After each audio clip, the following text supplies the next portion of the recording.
Most people think banter is something you either naturally have or you don't. That's false. Banter is a skill, a rhythm, a social dance between confidence, timing, emotional intelligence, and playfulness. Today we explore 20 things you must do to create great banter. The reason some people instantly create chemistry in conversations is not because they memorize lines. It's because they understand tension, energy, and emotional movement. Good banter is not about being a comedian. It's about making interactions feel alive. A person remembers how you made them feel far longer than they remember what you actually said. And the people who master banter understand one thing: conversation should never feel like an interview. Here are the top 20 things one must do to create powerful, magnetic banter. Number 1. Stop trying to impress. The moment you try too hard to impress someone, your energy changes. You begin filtering yourself, overthinking every sentence, seeking approval instead of creating connection. Good banter comes from relaxed confidence. The people who are best at playful conversation are usually comfortable losing the interaction. They are not desperate for validation. Instead of asking yourself, "What can I say to make her like me?" ask, "How can I make this interaction more fun?" That shift changes everything. Number 2. Learn to tease lightly. Teasing is the foundation of banter, but the key word is lightly. Great teasing targets harmless things: her coffee order, her obsession with astrology, her being late, her dramatic storytelling. Bad teasing targets insecurities. Never attack appearance, never humiliate, never try to dominate. The goal is playful tension, not emotional damage. A simple tease like, "You definitely look like someone who starts arguments in group chats," creates laughter because it feels playful and imaginative. Number 3. Stop taking conversations so seriously. Seriousness kills chemistry. Many people answer questions too logically. Her, "What did you do this weekend?" Most people, "I went to the gym and cleaned my apartment." Banter, "I survived 3 near-death experiences at Costco." Playfulness makes conversations emotionally stimulating. People crave emotional movement, not robotic information exchange. Number 4. Exaggeration is your best friend. One of the easiest banter techniques is exaggeration. Take something tiny and blow it completely out of proportion. If she says, "I'm a little competitive," you say, "A little? You look like you'd flip a Monopoly board." Exaggeration creates humor because it is unexpected and emotionally vivid. The more absurd the image, the more memorable the interaction becomes. Number 5. Learn timing. Great banter is about timing more than words. Sometimes the funniest response is a pause and a look. Sometimes it's saying less. Sometimes it's responding instantly. People with great social skills understand rhythm. They don't rush to fill silence because they are comfortable with tension. Confidence often sounds slower. Number 6. Use push and pull. Push-pull creates attraction. You lightly tease, then show warmth. Example, "You're trouble.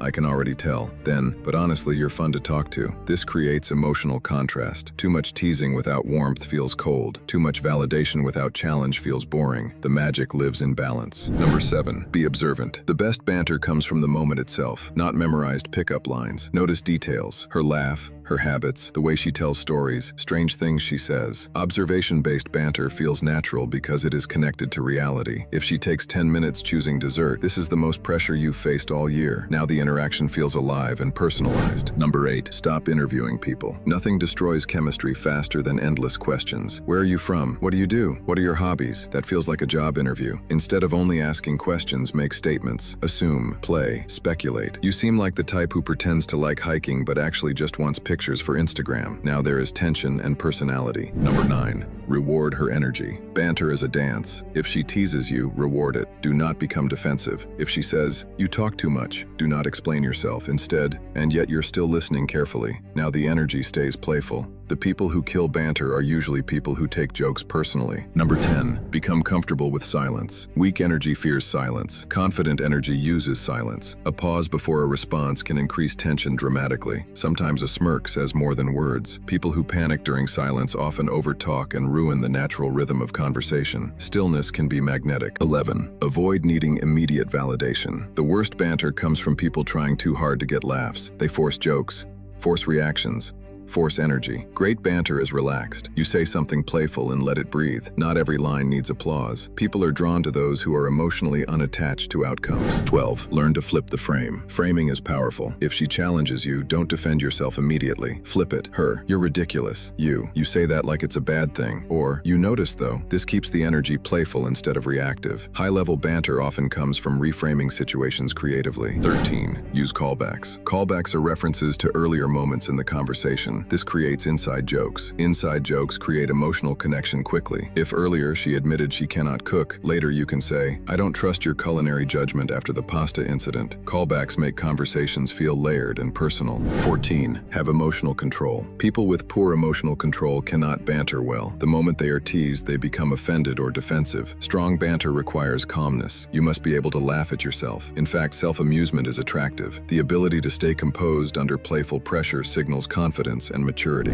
15. Don't overdo it. Too much banter becomes exhausting. Some people never drop the performance. Real connection also needs sincerity. A playful conversation becomes powerful when moments of authenticity are mixed in. If every sentence is a joke, people stop trusting your depth. Balance fun with groundedness. 16. Learn facial expressions and tone. Banter is not only words. Delivery matters enormously. A smirk, a raised eyebrow, a calm tone. The same sentence can sound flirtatious or offensive depending on delivery. Playful energy must feel emotionally safe. That is why socially intelligent people understand body language as much as language itself. 17. Be unpredictable. Predictability kills excitement. Most people respond in obvious ways. Good banter surprises people. Her, are you always this confident? Most people, not always. Better, no, sometimes I'm humble too. Unexpected responses create emotional spikes, and emotional spikes create memorable conversations. 18. Stop trying to win. Banter is not debate club. Some people turn teasing into competition and ruin the vibe. The goal is not dominance. The goal is mutual enjoyment. If you constantly try to beat the other person, the interaction becomes emotionally tense in a negative way. Good banter feels collaborative, almost like two people building a scene together. 19. Practice social freedom. The people best at banter usually allow themselves to be playful in daily life. They joke with cashiers, friends, co-workers. Banter is easier when you stop over-monitoring yourself. Social freedom creates conversational freedom, and conversational freedom creates charisma. Most people are trapped inside self-consciousness. The playful person escapes it. 20. Understand that banter is emotional energy. At its core, banter is not about words. It is emotional movement. It is creating tension without conflict, playfulness without awkwardness, confidence without arrogance. Good banter makes someone feel alive, challenged, emotionally engaged, curious, relaxed. The reason chemistry feels rare today is because most conversations are flat, predictable, safe, overly logical. But playful communication creates polarity. It creates emotional texture, and the people who master it understand something powerful. Attraction is often less about perfect words and more about emotional experience. Final thoughts. Banter is not manipulation. At its best, it is social artistry. It is the ability to make people feel comfortable, energized, and emotionally engaged through playfulness and confidence. The secret is not memorizing lines. The secret is becoming someone relaxed enough to play with the moment instead of controlling it. Because the most charismatic people in the world are rarely the people trying hardest to impress others. They are the people most comfortable expressing themselves freely, and freedom is magnetic. Like, share, and subscribe for more Stoic Mastery.